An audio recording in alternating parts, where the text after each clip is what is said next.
à toutes et à tous, je m'appelle Audrey Taureau, je suis la fondatrice de latortue.com et aujourd'hui on va parler de Parcoursup 2020. Donc qu'est-ce qui est important de retenir pour les IFSI sur la plateforme d'accès à l'enseignement supérieur? On va commenter ensemble donc les chiffres clés avec pour support donc un des articles. On recommence, c'est difficile.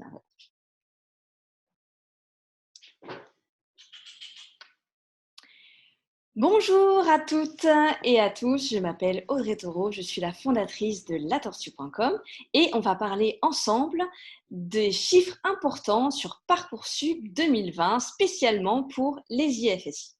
Donc je vais vous commenter un des articles que vous pourrez retrouver sur notre site internet dans la rubrique blog infirmier. Et donc on va décrypter ensemble les éléments importants pour Parcoursup 2020 pour les études en soins infirmiers. Alors, la première des choses qu'il faut noter, c'est que en 2020, la répartition des chiffres d'accès en IFSI a changé.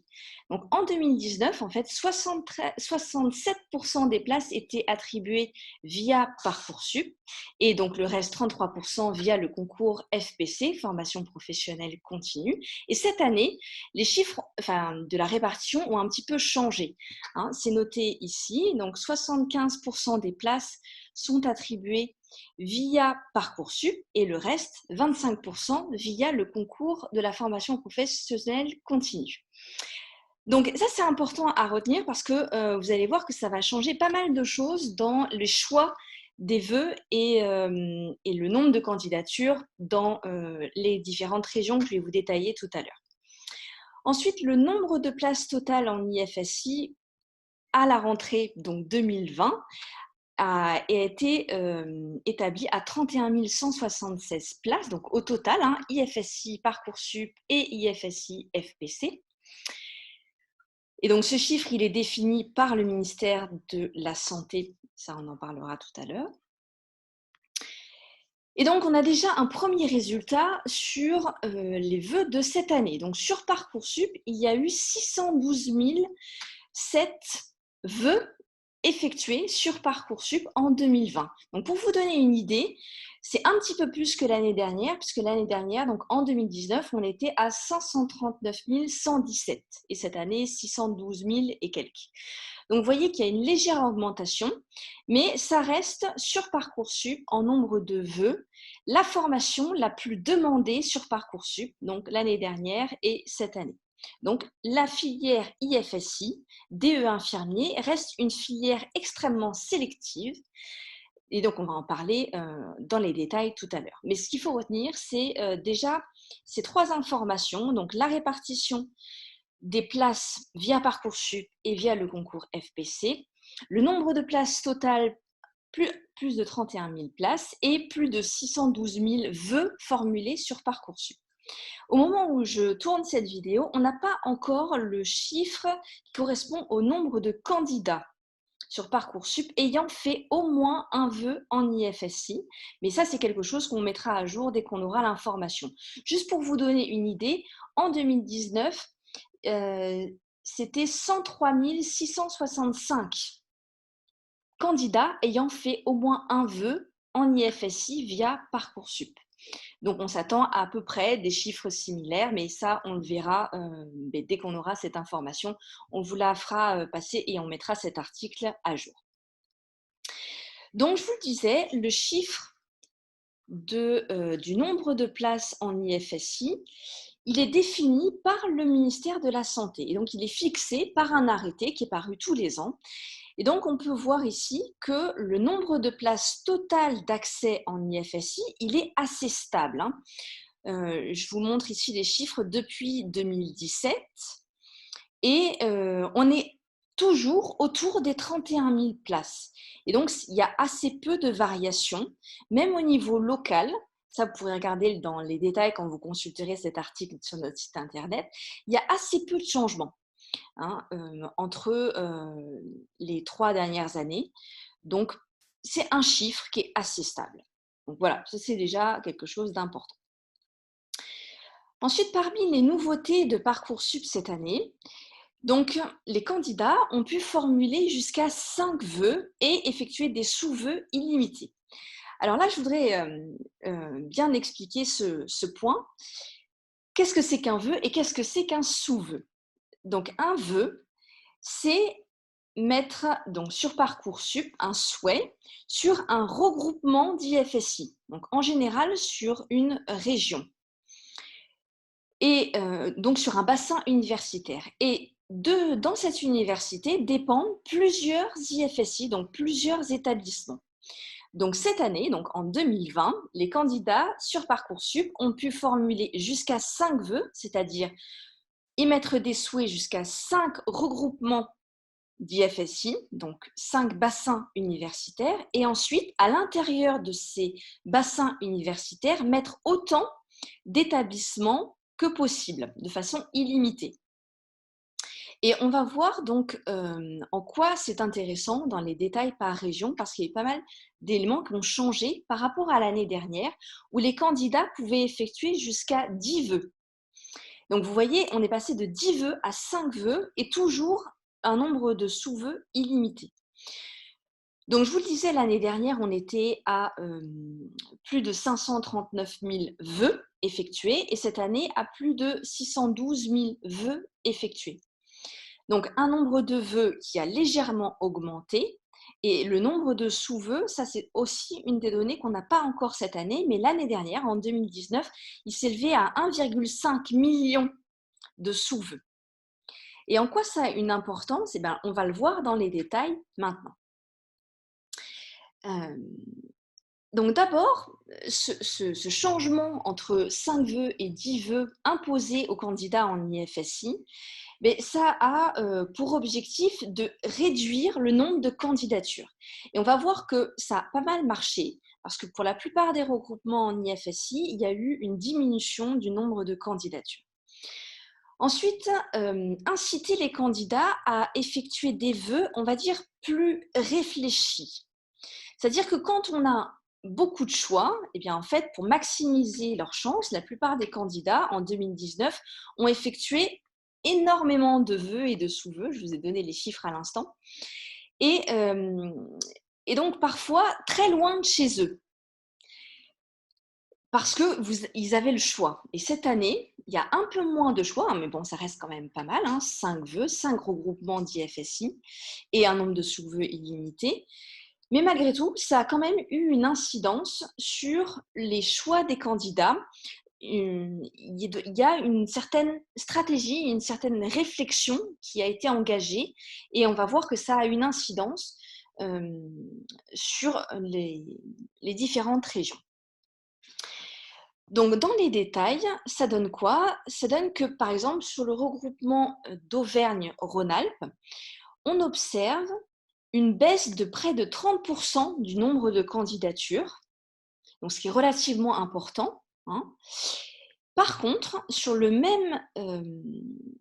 même région, au niveau du regroupement de Grenoble, en fait, on va dire une stabilité, parce que moins 5%, on va dire, c'est à peu près stable. Et on observe à peu près le même phénomène sur Lyon, avec un nombre de candidatures là aussi stable. Donc vous voyez que sur une même région, qui est Auvergne-Rhône-Alpes, on a des disparités au niveau des territoires. Sur Clermont-Ferrand, clairement, il y a moins de candidatures. Donc est-ce que c'est un choix des candidats par rapport à des questions géographiques et d'attractivité du territoire? Ça, on va le savoir peut-être plus tard, mais ça pourrait expliquer cette chute du nombre de candidatures dans cette région.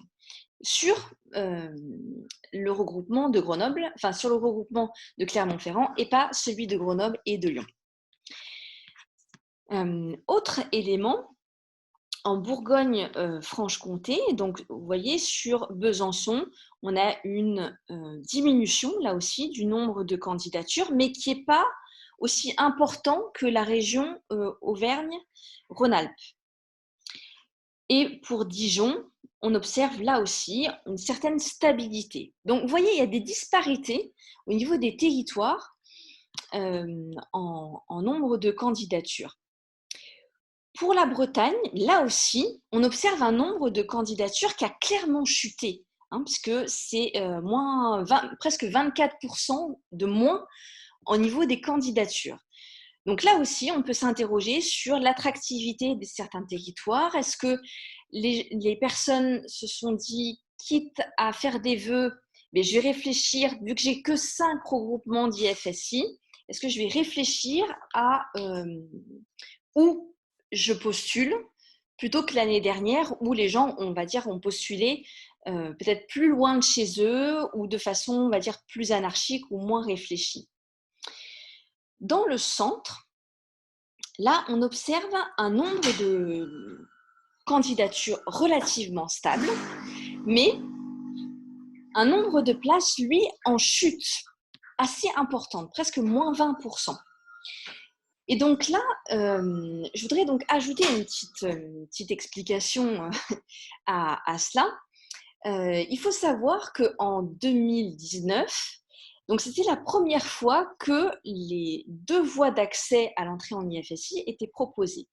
Donc Parcoursup, tout le monde a été plus ou moins rapidement au courant qu'il y avait un nouveau mode de sélection qui était par cette voie-là. Par contre, sur la voie FPC, mais le concours n'a pas été très médiatisé, on a assez peu parlé, et donc l'inscription au concours FPC était assez peu connue. Résultat, dans certaines régions, dont celle du centre, il n'y a eu pas ou peu de candidats au concours FPC qui se sont présentés. Et cette année, en 2020, donc il y a 2 phénomènes. Non seulement cette voie d'accès est un peu plus connue, hein, les concours FPC, les candidats se sont plus présentés. Et ensuite, il y a eu donc cette crise sanitaire, hein, du coronavirus qui a obligé les IFSI, les regroupements d'IFSI, à annuler la plupart des épreuves du concours, donc des épreuves écrites et des épreuves d'oral. Et la sélection s'est faite pour beaucoup d'IFSI sur dossier. Et donc, au niveau du calendrier, cette sélection, elle intervient beaucoup plus tard que d'habitude.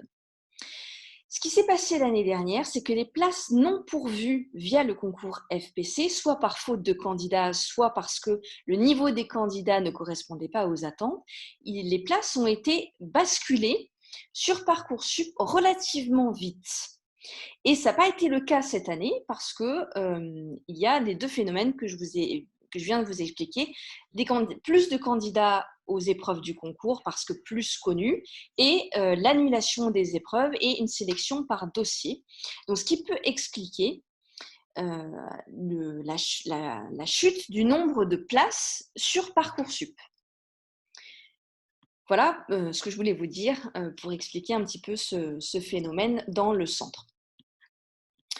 Ensuite, en Corse, alors là aussi, on assiste à un phénomène très local, hein, qui a un nombre de candidatures en chute libre, moins 46%, c'est vraiment énorme, et un nombre de places, lui, stable.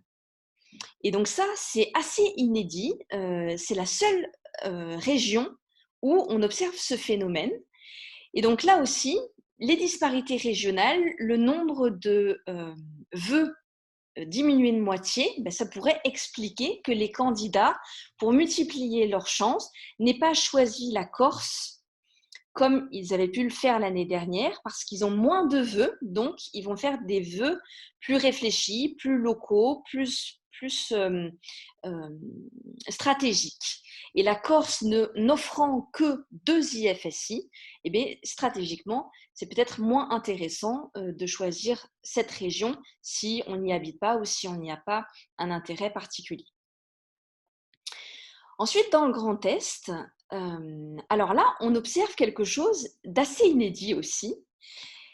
Je vous parle de baisse du nombre de candidatures et de places depuis tout à l'heure, mais dans l'Est et dans le Nord, je vais vous le montrer tout à l'heure, là, on a une augmentation du nombre de candidatures. Plus 26% dans le regroupement Nancy-Metz, c'est assez énorme. Et alors là, on pourrait parler de tout un tas d'éléments qui pourraient faire augmenter ou diminuer ce nombre de candidatures.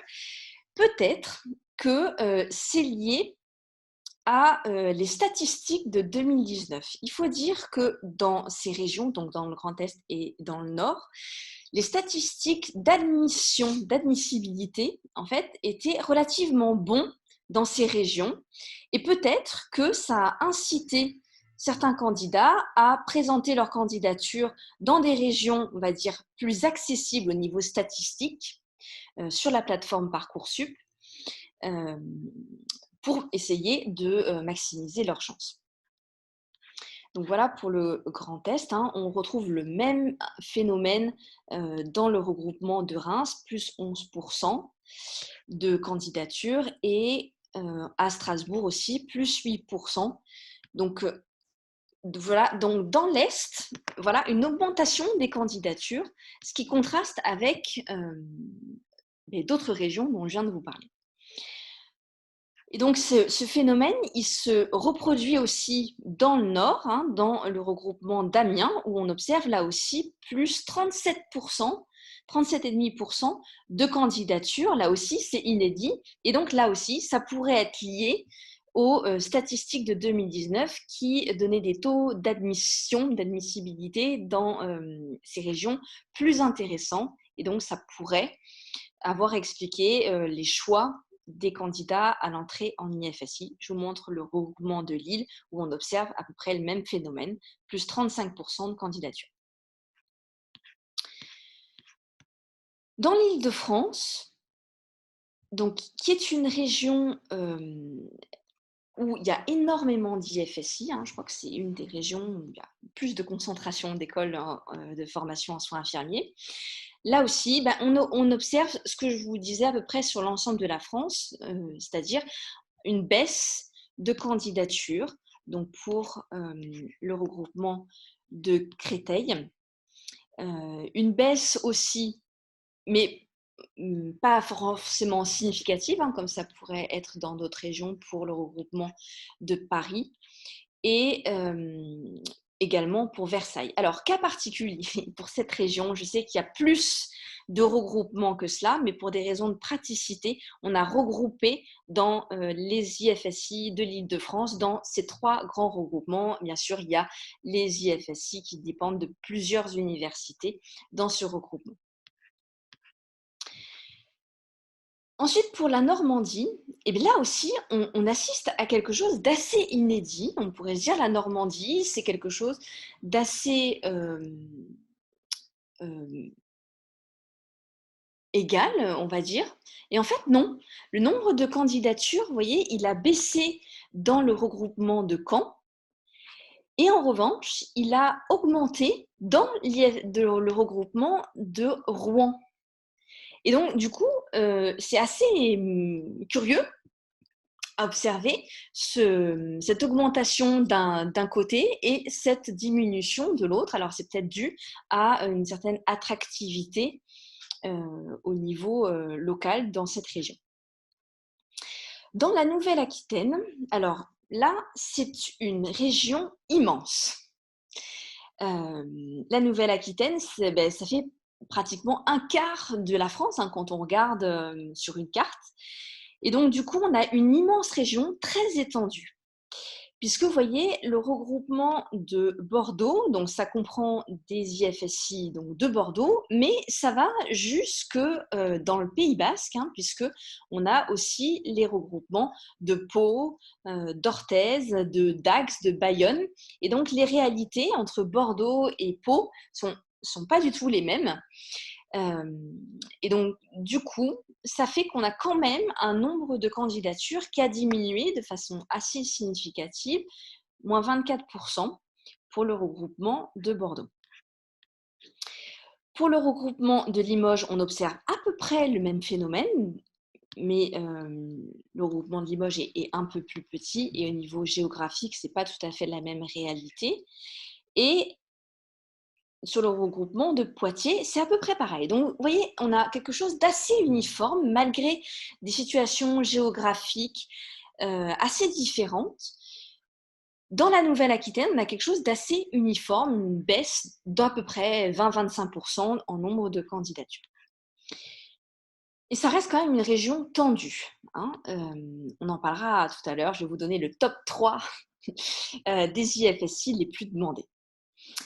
Dans la région Occitanie, mais là aussi, on a une baisse du nombre de candidatures sur le regroupement de Montpellier.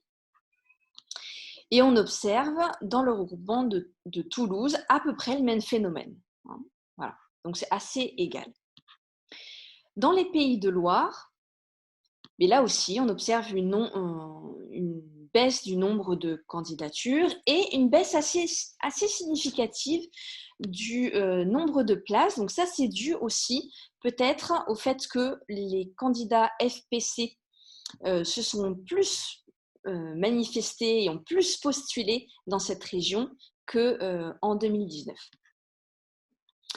Pour la région PACA, donc, on a une baisse relative en fait, hein, du nombre de candidatures sur Aix-Marseille et puis un nombre de places aussi en baisse. Mais bon, vous voyez, moins de candidatures et moins de places. Donc, on va dire qu'on va se retrouver dans une situation de tension à peu près similaire à ce qui a pu se passer en 2019. Et sur Nice, donc on a un nombre de candidatures en baisse et un nombre de places également en baisse. Et la situation dans les DOM-TOM, donc là, il faut vraiment se référer au niveau local. Donc, si vous habitez dans les DOM-TOM, regardez plutôt les chiffres de l'année dernière et les chiffres de cette année, parce que même si on a fait un regroupement, là aussi, il faut plus s'intéresser au niveau local pour ces IFSI-là. Donc, résultat, ce qu'on peut déduire de cette analyse des chiffres de cette année, hein, qui seront bien sûr mis à jour dans cet article dès qu'on aura plus d'informations, eh bien, c'est qu'on a quand même une relative baisse du nombre de candidatures. Mais ça pourrait s'expliquer parce que je vous disais un nombre de vœux limité et un nombre de places aussi en général en baisse, qui peut aussi s'expliquer par le nombre de candidats FPC en augmentation et du déroulement des épreuves ou pas dans les différentes régions à cause de la crise du coronavirus.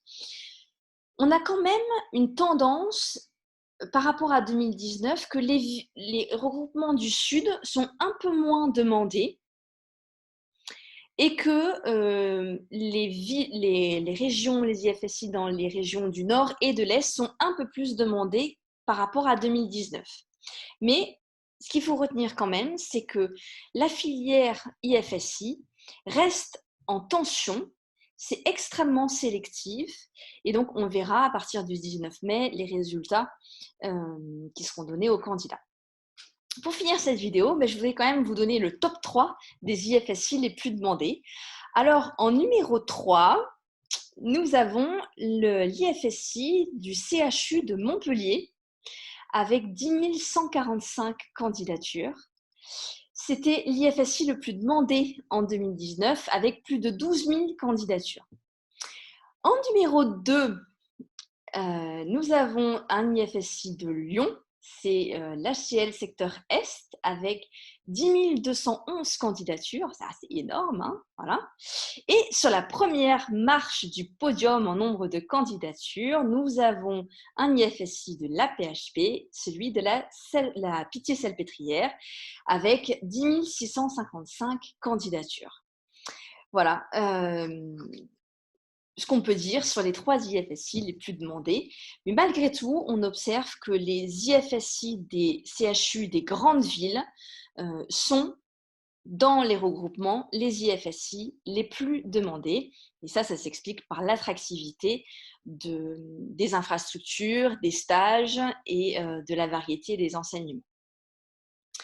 Voilà, donc je vous invite à aller, consulter notre article sur latortue.com, donc dans la rubrique bloc infirmier, pour voir les détails dans votre région et sur les regroupements dans lesquels vous avez postulé. Et donc nous, avec mes collaborateurs, on va vous tenir au courant et on mettra à jour donc cet article dès qu'on aura un petit peu plus d'informations.